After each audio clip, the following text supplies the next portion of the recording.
ರಾಜ್ಯ ರಾಜಕಾರಣದ ಸಿಎಂ ಕುರ್ಚಿ ಬೆನ್ನಲ್ಲೇ ಡಿಸಿಎಂ ಕುರ್ಚಿಗೆ ಹೆಚ್ಚಾದ ಡಿಮ್ಯಾಂಡ್. 7 ಬಾರಿ ಸಂಸದರಾಗಿ 10 ವರ್ಷಗಳ ಕಾಲ ಕೇಂದ್ರ ಸಚಿವರಾಗಿದ್ದ ಕೆಎಚ್ ಮುನಿಯಪ್ಪಗೆ ಡಿಸಿಎಂ ಸ್ಥಾನ ಕೊಡಬೇಕು. ದೇವನಹಳ್ಳಿ ಕ್ಷೇತ್ರದ ಮುಖಂಡರು ಕಾರ್ಯಕರ್ತರು ಆಗ್ರಹ ಮಾಡ್ತಾ ಇದ್ದಾರೆ. ಎಡಗೈ ಸಮುದಾಯದ ಪ್ರಬಲ ರಾಜಕಾರಣಿ ಮತ್ತು ಅನುಭವ ಇರುವ ವ್ಯಕ್ತಿಗೆ ಸಿಎಂ ಸ್ಥಾನವೇ ಕೊಡಬೇಕಾಗಿತ್ತು. ಆದ್ರೆ ರಾಜಕೀಯ ಬೆಳವಣಿಗೆಗಳಲ್ಲಿ ನಮ್ಮ ಹಿರಿಯ ನಾಯಕ ಕೆಎಚ್ ಮುನಿಯಪ್ಪ ಅವರಿಗೆ ಡಿಸಿಎಂ ಆದ್ರೂ ನೀಡಲೇಬೇಕು. ಡಿಸಿಎಂ ವಿಚಾರದಲ್ಲಿ ರಾಹುಲ್ ಗಾಂಧಿ, ಸೋನಿಯಾ ಗಾಂಧಿ ಹಾಗೂ ಮಲ್ಲಿಕಾರ್ಜುನ ಖರ್ಗೆ ಅವರು ಕೂಡ ಮಧ್ಯ ಪ್ರವೇಶ ಮಾಡಬೇಕು. ಪತ್ರಿಕಾಗೋಷ್ಠಿ ಮಾಡಿ ಸೂಕ್ತ ಸ್ಥಾನಮಾನಕ್ಕಾಗಿ ಆಗ್ರಹ ವ್ಯಕ್ತಪಡಿಸಿದ್ದಾರೆ ಕಾರ್ಯಕರ್ತರು ಹಾಗೂ ಅಭಿಮಾನಿಗಳು. ಬೆಂಗಳೂರು ಗ್ರಾಮಾಂತರ ಜಿಲ್ಲೆ ದೇವನಹಳ್ಳಿ ವಿಧಾನಸಭಾ ಕ್ಷೇತ್ರದಿಂದ ಪಟ್ಟಣ ಹಿಡಿಯಲಾಗ್ತಾ. ಮುನಿಯಪ್ಪನವರು ಬಂದ ಮೇಲೆ ನಮಗೊಂದು ಅವಕಾಶವನ್ನ ದೇವನಹಳ್ಳಿ ತಾಲೂಕಿಗೆ ನಮ್ಮ ರಾಜ್ಯದ ಮತ್ತು ರಾಷ್ಟ್ರೀಯ ನಾಯಕರು ಕೂಡ ಕೊಟ್ಟಿರ್ತಕ್ಕಂಥದ್ದು. ಅವರು ಭಾಳ ಹಿರಿಯ ರಾಜಕಾರಣಿ. 1968ರಲ್ಲೇ ಅವರು ತಾಲೂಕು ಬೋರ್ಡ್ ಮೆಂಬರ್ ಆಗಿದ್ದರು. ನಂತರ ದಿನಗಳಲ್ಲಿ ಕೂಡ 20 ಅಂಶ ಇಂದಿರಾ ಗಾಂಧಿಯವರ 20 ಪಾಯಿಂಟ್ಸ್ ಪ್ರೋಗ್ರಾಮಲ್ಲಿ ಕೂಡ ಒಬ್ಬ ಅಧ್ಯಕ್ಷರಾಗಿ ಕೆಲಸ ಮಾಡಿರ್ತಕ್ಕಂಥವ್ರು. ಭಾಳ ಅನುಭವಿ ರಾಜಕಾರಣಿ. ಅದರ ಜೊತೆಯಲ್ಲಿ ಕೂಡ ಎಲ್ಲರನ್ನೂ ಕೂಡ ಜೊತೆಯಲ್ಲಿ ಕೈಯಲ್ಲಿ ಇಟ್ಕೊಂಡು ಬಡವರು ಇರ್ಬೋದು, ಮತ್ತೊಬ್ಬರು ಇರ್ಬೋದು, ಆ ವಿಚಾರದಲ್ಲಿ ಜೊತೆಯಲ್ಲಿ ಇಟ್ಕೊಂಡು ಹೋಗಿರ್ತಕ್ಕಂಥವ್ರು. 7 ಬಾರಿ ಸಂಸದರಾಗೋದಂದರೆ ಅದು ಇತಿಹಾಸ. ಅದು ಯಾರೂ ಕೂಡ ಇದುವರೆಗೆ ನಮ್ಮ ಶಂಕರಾನಂದ ಬಿಟ್ಟರೆ 7 ಬಾರಿ ಸಂಸದರಾಗಿದ್ದಂಥವ್ರು ಯಾರೂ ಇಲ್ಲ ನಮ್ಮ ಇದರಲ್ಲಿ. 7 ಬಾರಿ ಸಂಸದರಾಗಿ ಮಂತ್ರಿಗಳಾಗಿ ರಾಷ್ಟ್ರದಲ್ಲಿ ಕೂಡ 10 ವರ್ಷ ಮಂತ್ರಿಗಳಾಗಿ ಸೇವೆ ಮಾಡಿರ್ತಕ್ಕಂಥವ್ರು. ಇಲ್ಲಿಯೂ ಕೂಡ ನಮ್ಮೆಲ್ಲರ ಮುಖಂಡರು ಮುನಿಯಪ್ಪನವರು ಬಂದ ಮೇಲೆ ಅವ್ರನ್ನ ಗೆಲ್ಲಿಸಿ ಅವರು ಶಾಸಕರಾದ ಮೇಲೆ ನಮಗೆ ಒಂದು ಮಂತ್ರಿ ಅವಕಾಶ ಮಾಡಿಕೊಟ್ರು. ನಾವು ಇವ್ರು ಕೇಳಿದ್ದೇ ಬೇರೆ ಇಲಾಖೆ, ಅದೇ ಕೊಟ್ಟಿದ್ದು ಬೇರೆ ಒಂದು ಇಲಾಖೆ. ಆದರೂ ಕೂಡ ಇದು 5 ಗ್ಯಾರಂಟಿಗಳಲ್ಲಿ ಇದೊಂದು ಭಾಳ ಪ್ರಮುಖವಾಗಿರ್ತಕ್ಕಂಥದ್ದು ಅನ್ನಭಾಗ್ಯ. ಅನ್ನಭಾಗ್ಯವನ್ನು ಸಂಪೂರ್ಣವಾಗಿ ಭಾಳ ಜವಾಬ್ದಾರಿಯುತವಾಗಿ ಎಲ್ಲೂ ಕೂಡ ಒಂದು ಕಪ್ಪು ಚುಕ್ಕೆ ಬರದ ರೀತಿಯಲ್ಲಿ ಕೂಡ ಭಾಳ ಚೆನ್ನಾಗಿ ನಡೆಸ್ಕೊಂಬಂದಿದ್ದಾರೆ. ಯಾರೊಬ್ರಿಗೂ ಕೂಡ ಇವತ್ತು ತಾವೆಲ್ಲ ನೋಡಿದಿರಿ, ಯಾವುದೇ ಮನೆಯಲ್ಲಿ ಹೋದರೂ ಕೂಡ 50ರಿಂದ 1 ಕ್ವಿಂಟಾಲ್ ಗಂಟೆ ಅಕ್ಕಿ ಇದೆ. ಯಾವುದೇ ಬಡವ್ರ ಮನೆಯಲ್ಲಿ ಹೋದರೂ ಕೂಡ ಇವತ್ತು ಅನ್ನಭಾಗ್ಯದ ಯೋಜನೆ ಜವಾಬ್ದಾರಿ ತಗೊಂಡ ಮೇಲೆ ಅವರು ಭಾಳ ಅಚ್ಚುಕಟ್ಟಾಗಿ ನಡೆಸ್ಕೊಂಬಂದಿದ್ದಾರೆ. ಇಂಥ ರಾಜಕಾರಣಿಗಳು ನಮ್ಮ ರಾಜ್ಯಕ್ಕೆ ಮತ್ತು ರಾಷ್ಟ್ರಕ್ಕೆ ಬೇಕಾಗಿರೋದ್ರಿಂದ ಈಗ ಡಿ.ಕೆ. ಶಿವಕುಮಾರ್ ಮುಖ್ಯಮಂತ್ರಿ ಆದಮೇಲೆ ಮಂತ್ರಿಮಂಡಲ ಈಗ ಇವತ್ತೇ ವಿಸರ್ಜನೆ ಆಗ್ತದೆ. ಸಿ.ಎಂ ಯಾವತ್ತು ರಾಜೀನಾಮೆ ಕೊಡ್ತಾರೆ ಅವತ್ತೇ ಅದು ವಿಸರ್ಜನೆ ಆಗ್ತದೆ. ಸೇಮ್ ಮಂತ್ರಿಮಂಡಲ, ಮುಖ್ಯಮಂತ್ರಿದು ಎಲ್ಲ ಕೂಡ ವಿಸರ್ಜನೆ ಆಗ್ತದೆ.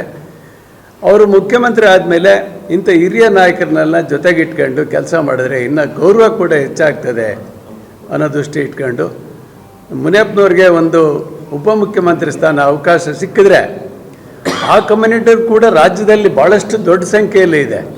ಅವ್ರಿಗೂ ಕೂಡ ನಾಳೆ ಹಿಂದೆಯಿಂದ ಕೂಡ ಕಾಂಗ್ರೆಸ್ಸಿಂದ ನಂಬ್ಕೊಂಡು ಬಂದಿರತಕ್ಕಂಥದ್ದು ಅವರು.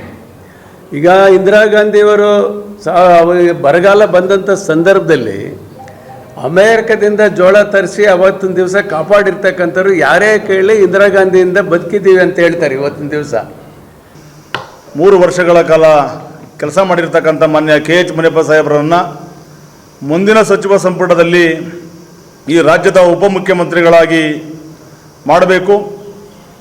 ದೀನದಲಿತರು ಮತ್ತು ಎಲ್ಲ ವರ್ಗದವರಿಗೂ ಏಳಿಗೆಯಾಗಿ ದುಡಿತಕ್ಕಂಥ ಕೆಎಚ್ ಮುನಿಯಪ್ಪ ಸಾಹೇಬರನ್ನ ಉಪಮುಖ್ಯಮಂತ್ರಿಗಳಾಗಿ ಮಾಡಿದ್ರೆ ಮುಂದಿನ 2 ವರ್ಷ ಸರ್ಕಾರದಲ್ಲಿ ಕೂಡ ಉತ್ತಮ ಸೇವೆ ಮಾಡಲಿಕ್ಕೆ ಅವಕಾಶ ಆಗ್ತದೆ ಅನ್ನೋಂಥ ಒಂದು ಆಶಾಭಾವನೆ ಇಟ್ಕೊಂಡು ಇವತ್ತು ನಮ್ಮ ದೇವನಹಳ್ಳಿ ತಾಲೂಕಿನಲ್ಲಿರ್ತಕ್ಕಂಥ ಎಲ್ಲ ಮುಖಂಡರುಗಳ ಆಶ್ರಯದಂತೆ ನಾವು ಕೂಡ ಇವತ್ತು ನಮ್ಮ ಕರ್ನಾಟಕ ಸರ್ಕಾರದ ಮುಂದಿನ ಸರ್ಕಾರದ ಮತ್ತು ನಮ್ಮ KPC ಸದಸ್ಯರಾದಂಥ ಮಂಜಣ್ಣವ್ರು ಹೇಳ್ದಂಗೆ ರಾಹುಲ್ ಗಾಂಧಿ ಸಾಹೇಬರಾಗಿರ್ಬೋದು, ಮಲ್ಲಿಕಾರ್ಜುನ ಖರ್ಗೆ ಸಾಹೇಬರಾಗಿರ್ಬೋದು, ಎಲ್ಲ ಹಿರಿಯ ಮುಖಂಡರಲ್ಲಿ ನಾವು ಇವತ್ತು ಒತ್ತಾಯವನ್ನು ಮಾಡ್ತೇವೆ.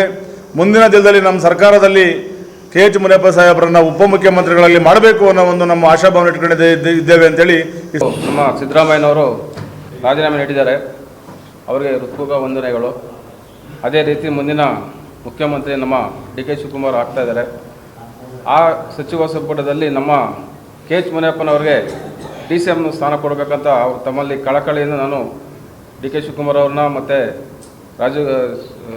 ರಾಹುಲ್ ಗಾಂಧಿ ಅವ್ರನ್ನ ಸೋನಿಯಾ ಗಾಂಧಿ ಕೇಳ್ಕೊತೀವಿ. ಎಲ್ಲರ ಪರವಾಗಿ ನಾವು ಅವ್ರಿಗೆ DCM ಸ್ಥಾನ ನಮ್ಮ KH ಮುನಿಯಪ್ಪನವ್ರು ಕೊಡಬೇಕು. ಅವರು ಈ ಮೂರು ವರ್ಷದಲ್ಲಿ ರಸ್ತೆ ಆಗಲಿ, ಚರಂಡಿ ಆಗಲಿ ಮತ್ತು ಒಳ್ಳೊಳ್ಳೆ ಕಾಮಗಾರಿಗಳು ಕೆಲಸಗಳು ಮಾಡ್ಕೊಂಬಂದಿದ್ದಾರೆ. ಎಲ್ಲ ತಾಲೂಕಿನ ನಮ್ಮ ತಾಲೂಕಲ್ಲಿ ತುಂಬ ಕೆಲಸಗಳಾಗಿದೆ. ಅದೇ ಥರ ಮುಂದೆ ಇನ್ನೂ ಚೆನ್ನಾಗಿ ಕೆಲಸಗಳಾಗಬೇಕು. ಅದಕ್ಕೋಸ್ಕರ ನಮಗೆ DCM ಸ್ಥಾನ ಕೊಡಲೇಬೇಕಂತ ನಾವು ಅವ್ರನ್ನ ತಮ್ಮ ಕಳಕಳಿಯಿಂದ ಕೇಳ್ಕೊತೀವಿ. ದಯವಿಟ್ಟು ನಮಗೆ KH ಮುನಿಯಪ್ಪನವ್ರಿಗೆ DCM ಸ್ಥಾನ ಕೊಡಬೇಕು. ಮುಖ್ಯಮಂತ್ರಿ ಬದಲಾವಣೆ ಆಗಿದೆ. ಮಾನ್ಯ ಸಿದ್ದರಾಮಯ್ಯನವರು 3 ವರ್ಷಗಳ ಕಾಲ ಈ ರಾಜ್ಯದಲ್ಲಿ ಉತ್ತಮವಾದ ಆಳ್ವಿಕೆಯನ್ನು ಮಾಡಿದರು. ಅದೇ ಥರ ನಮ್ಮ ಹೈಕಮಾಂಡ್ ಅವರು ರಾಹುಲ್ ಗಾಂಧಿಯವರು, ಸೋನಿಯಾ ಗಾಂಧಿಯವರು, ಪ್ರಿಯಾಂಕಾ ಗಾಂಧಿಯವರು, ಮಲ್ಲಿಕಾರ್ಜುನ್ ಖರ್ಗೆ ಸಾಹೇಬರು ನಮ್ಮ ರಾಜ್ಯದಲ್ಲಿ ಇನ್ನೊಬ್ಬ ಮುಖ್ಯಮಂತ್ರಿ ನಮ್ಮ ಸಂಘಟನಾ ಚತುರರು ಪಕ್ಷದ ಅಧ್ಯಕ್ಷರಾದಂಥ DK ಶಿವಕುಮಾರ್ ಸಾಹೇಬ್ರಿಗೂ ಮುಂದಿನ 2 ವರ್ಷ ಅವರು ಆಳ್ವಿಕೆ ಮಾಡಬೇಕು ಅಂತ ನಿರ್ಧಾರ ಮಾಡಿ ಇವತ್ತು ನಮ್ಮ ಮುಖ್ಯಮಂತ್ರಿ ಆಗಲಿರ್ತಕ್ಕಂಥ ಸಿದ್ದರಾಮಯ್ಯನವರು ಅವರೇ ಸಹ ಖುದ್ದಾಗಿ ನನಗೆ ಹೈಕಮಾಂಡ್ ಹೇಳಿ ಕಳಿಸಿದ್ದಾರೆ, ನೀವು ಮುಖ್ಯಮಂತ್ರಿ ಆಗಬೇಕು ಅಂತ ಇವತ್ತು ಬ್ರೇಕ್ಫಾಸ್ಟ್ ಮೀಟಿಂಗಲ್ಲಿ ಅವರೇ ಘೋಷಣೆ ಮಾಡಿದ್ದಾರೆ. ಮುಂದಿನ ಮುಖ್ಯಮಂತ್ರಿಗಳಾಗಿ ನಾಳೆ ಇನ್ನೊಂದು 2-3 ದಿವಸದಲ್ಲಿ DK ಶಿವಕುಮಾರ್ ಅವರು ಪದಗ್ರಹಣ ಮಾಡ್ತಾರೆ. ಮುಂದೆ ಆಗ್ತಕ್ಕಂಥ ಸಚಿವ ಸಂಪುಟದಲ್ಲಿ ನಮ್ಮ KH ಮುನಿಯಪ್ಪ ಸಾಹೇಬರು ನಮ್ಮ ದೇವನಹಳ್ಳಿ ತಾಲೂಕಿಂದ ಪ್ರಬಲ ಮಂತ್ರಿಗಳು, ಈ ರಾಜ್ಯದಲ್ಲೇ ಒಂದು ಅತ್ಯುತ್ತಮವಾದ ಹಿರಿಯ ಮುತ್ಸದಿ ರಾಜಕಾರಣಿ, ಆಹಾರ ಇಲಾಖೆಯನ್ನು ಅತ್ಯುತ್ತಮವಾಗಿ ರಾಜ್ಯದಲ್ಲಿ ಯಾವುದೇ ಒಂದು ಕಪ್ಪಿ ಚುಕ್ಕೆ ಇಲ್ಲದೆ ಸರಾಗವಾಗಿ ನಡೆಸ್ಕೊಂಡ್ಬಂದಿದ್ದಾರೆ. ಈಗೇನು ಈ ಸರ್ಕಾರದಲ್ಲಿ 4 ಉಪಮುಖ್ಯಮಂತ್ರಿಗಳನ್ನು ಮಾಡ್ತೀವಿ ಅಂತ ಹೇಳ್ತಾ ಇದ್ದಾರೆ. ನಮ್ಮ ತಾಲೂಕಿನ ಎಲ್ಲ ನಾಯಕರ ಪರವಾಗಿ, 3 ಬ್ಲಾಕ್ಗಳ ಅಧ್ಯಕ್ಷರ ಪರವಾಗಿ ನಮ್ಮ KH ಮುನಿಯಪ್ಪ ಸಾಹೇಬ್ರನ್ನ ಈ ರಾಜ್ಯದ ಉಪಮುಖ್ಯಮಂತ್ರಿ ಮಾಡಬೇಕು ಅಂತ ನಾವು ಎಲ್ಲ ನಾಯಕರು, ಎಲ್ಲ ಮುಖಂಡರು ಇವತ್ತು ನಾವು ಇಲ್ಲಿ ಸುದ್ದಿಗೋಷ್ಠಿ ಮಾಡ್ತಾಯಿದ್ದೀವಿ. ನಮ್ಮ ಹೈಕಮಾಂಡ್ ಅವರು, ಸಿದ್ದರಾಮಯ್ಯನವರು, DK ಶಿವಕುಮಾರ್ ಅವರು, ರಾಹುಲ್ ಗಾಂಧಿ ಅವರು, ಸೋನಿಯಾ ಗಾಂಧಿ ಅವರು, ಮಲ್ಲಿಕಾರ್ಜುನ್ ಖರ್ಗೆ ಸಾಹೇಬರು ಎಲ್ಲರೂ ನಮ್ಮ ಮನವಿಯನ್ನು ಸ್ವೀಕರಿಸಿ ಈ ರಾಜ್ಯದ ಉಪಮುಖ್ಯಮಂತ್ರಿಯನ್ನಾಗಿ ನಮ್ಮ KH ಮುನಿಯಪ್ಪ ಸಾಹೇಬ್ರನ್ನು ಮಾಡಬೇಕಾಗಿ ನಾವು ಕೇಳ್ಕೊಳ್ತಾ ಇದ್ದೀವಿ. ದೇವನಹಳ್ಳಿ ವಿಧಾನಸಭಾ ಕ್ಷೇತ್ರದಿಂದ ಏನು ನಾವು ರಾಷ್ಟ್ರ ಕಂಡಂಥ ನಾಯಕರನ್ನ ಇವತ್ತು ನಾವು ಪಡ್ಕೊಂಡಿದ್ದೇವೆ. ನಮ್ಮೆಲ್ಲರ ಒಂದು ಆನಂದ ಅಂತ ಹೇಳಿ, ಯಾಕಂತಂದರೆ ಸುಮಾರು 45 ವರ್ಷ ಕಾಲ ಇವತ್ತು ನಮ್ಮ ದೇವನಹಳ್ಳಿ ತಾಲೂಕಲ್ಲಿ ಯಾರೂ ಕೂಡ ಸಚಿವರೇ ಆಗಿರಲಿಲ್ಲ. ಅಂಥ ಸಮಯದಲ್ಲಿ ಇವತ್ತು ಹಿರಿಯ ಮುಖಂಡರಂತ KH ಮುನಿಯಪ್ಪನವರು ಇವತ್ತು ಸಚಿವರಾಗಿ 3 ವರ್ಷ ಉತ್ತಮ ಆಡಳಿತ ಮಾಡಿದ್ದಾರೆ. ಅಂಥವ್ರಿಗೆ ಮತ್ತೊಂದು ಬಾರಿ ಅವಕಾಶ ಕೊಡಬೇಕು. ಈ ಸಮುದಾಯದ ಏನು ಇವತ್ತು ಒಳ್ಳೆಯ ಜನಸಂಖ್ಯೆ ಇರೋದಂಥ ಸಮುದಾಯ, ಅವರು ಕೂಡ ಒಂದು ಸಂದೇಶ ಕೊಟ್ಟಂಗಾಗುತ್ತೆ. ಅವರಿಗೆ ಉಪಮುಖ್ಯಮಂತ್ರಿ ಸ್ಥಾನವನ್ನು ಕೊಡಲೇಬೇಕು ಅಂತ ನಾನು ಹೈಕಮಾಂಡಲ್ಲಿ ಮನವಿ ಮಾಡ್ತೀನಿ.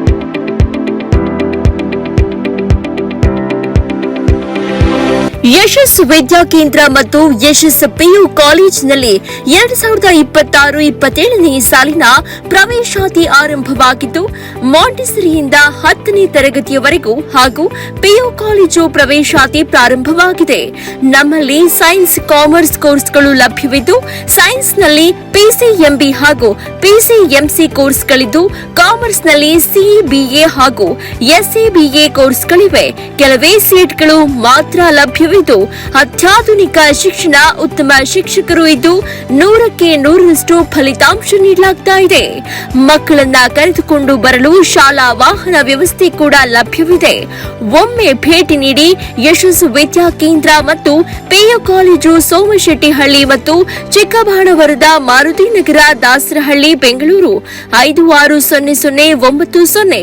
ಹೆಚ್ಚಿನ ಮಾಹಿತಿಗಾಗಿ ಸಂಪರ್ಕಿಸಿ 9606626456, 9743176627, 7829814447.